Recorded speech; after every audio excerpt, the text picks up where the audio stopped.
Brazil, the most dominant footballing nation. With 5 World Cups and countless Copa America titles, everyone knows Brazil is one of the top dogs when it comes to football internationally. However, in the modern era, Brazil and South American teams can't keep up with European teams domestically.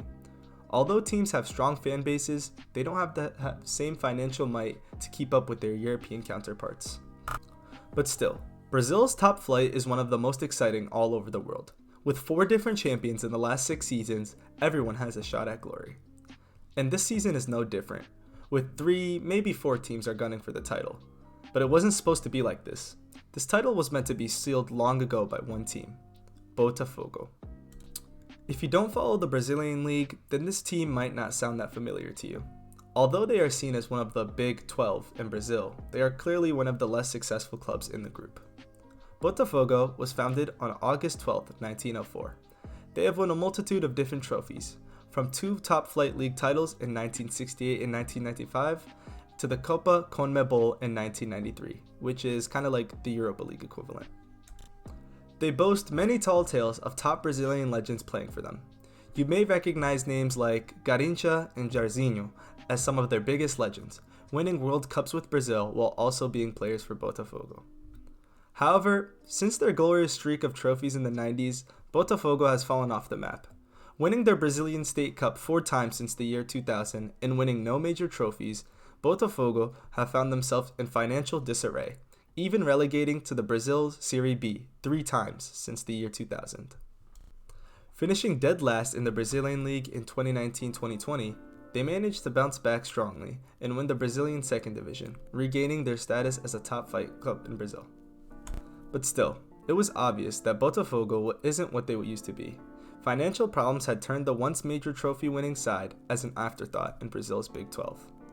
That was until they decided to make the club publicly available for sale and have investors buy shares of the club to help them get out of their financial woes. In Brazil, for the first time in history, clubs had been allowed to be purchased by foreign investors, and it wouldn't take long for the distressed club to find the attention of a certain man who was buying up clubs like it was a hobby. John Textor. Before buying Botafogo, he had bought 40% of Premier League side Crystal Palace, as well as holding a majority stake in French side Lyon. In January of 2022, he purchased 90% of Botafogo shares, making him the big boss. He had planned to start a new era at the club. This season would be clear of that new era. They would have a strong strike to the league. Taking the first position by the 3rd match day, they have been holding it since. 30 matches into the league, they are still in the first position. But they should have sealed this league title a long time ago. In fact, by the 18th match day, they would find themselves 13 points clear of the top of the table, winning 5 more games than everyone else in the table. Botafogo would find themselves in terrific form, going unbeaten in 12 matches, from the 9th match day all the way to the 21st match day. But the tides would all change, where a 2-1 defeat in the Copa Sudamericana quarterfinal had seen the momentum shift for Botafogo. The once winning machine would go on to play Flamengo on match day 22. The league leaders would falter and suffer a 2-1 defeat.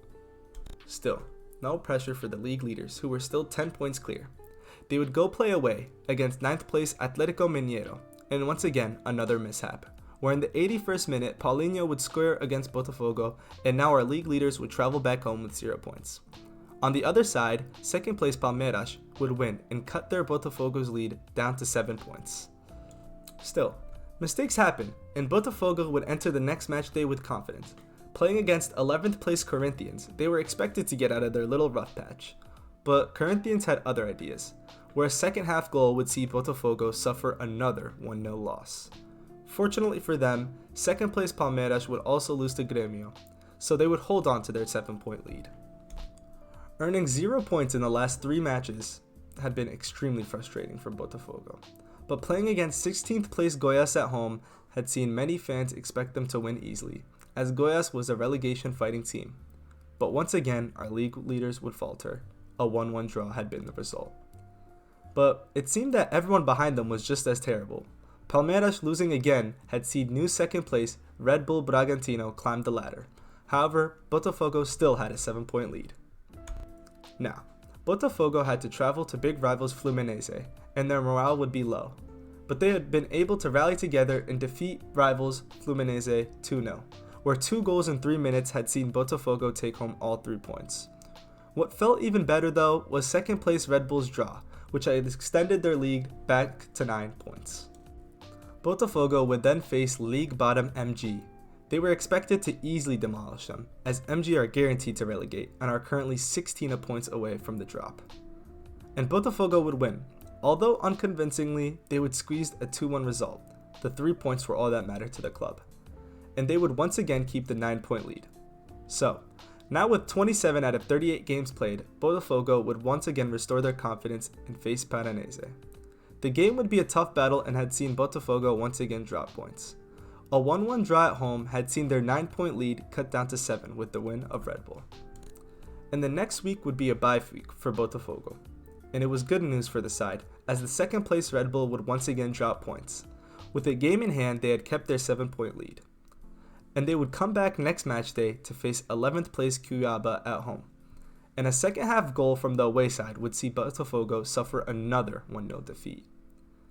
And with that defeat, Palmeiras had sneaked back into second place after defeating Bahia. Although Botafogo had a game in hand, their lead would be cut down to 6 points. The game in hand would be one of the most important in the season. At home versus second place Palmeiras, a win would be crucial for them to solidify themselves for the title. And they would actually pop off in the first half, destroying Palmeiras 3-0. They would head into the halftime thinking they had all 3 points in the bag. But Brazilian wonder kid Endrick had other plans. The future Real Madrid man would score 5 minutes into the second half, and the game would be a tough one, until the 75th minute where Botafogo's center back would receive a red card, now down to 10 men. Still, Botafogo wouldn't shy away and had been attacking and even received a penalty in the 83rd minute. Surely, if he puts this away, the 3-goal lead would be too difficult for Palmeiras to overcome. But it would be saved. And just 2 minutes later, Endrick would strike again. This had completely shifted the momentum, as now Palmeiras would be charging for their 3rd goal, and in the 90th minute it would come. But Palmeiras wasn't finished, and a 99th minute winner would steal all 3 points for the side, just behind them. Botafogo had choked a 3-0 lead at home and conceded 4 goals in one half. With Red Bull also winning, Botafogo for the first time this season looked like they are in grave danger. Although they have 2 games in hand, probably 1 by the time you see this video, Palmeiras are equal on points, and Red Bull find themselves 1 point behind. And hell, I wouldn't even count out Grêmio now. Even though they are 4th place, they are just 3 points behind. So, are we currently watching the biggest choke of this footballing season? From being at the top of the table since the 3rd match day with a 12-point lead, to only mustering a miserable 8 points out of a possible 27. In their last 9 games, they lost 5, drew 2, and won 2. It seems as though they might throw away their first title in 28 years. Botafogo have 8 games left in the season, and they will face some strong teams, such as Grêmio and Red Bull. So, what do you guys think? Is Botafogo going to pick it up the rest of the season, or will Palmeiras or Red Bull steal the title? Let me know in the comments below, and like this video and subscribe for more videos like this one.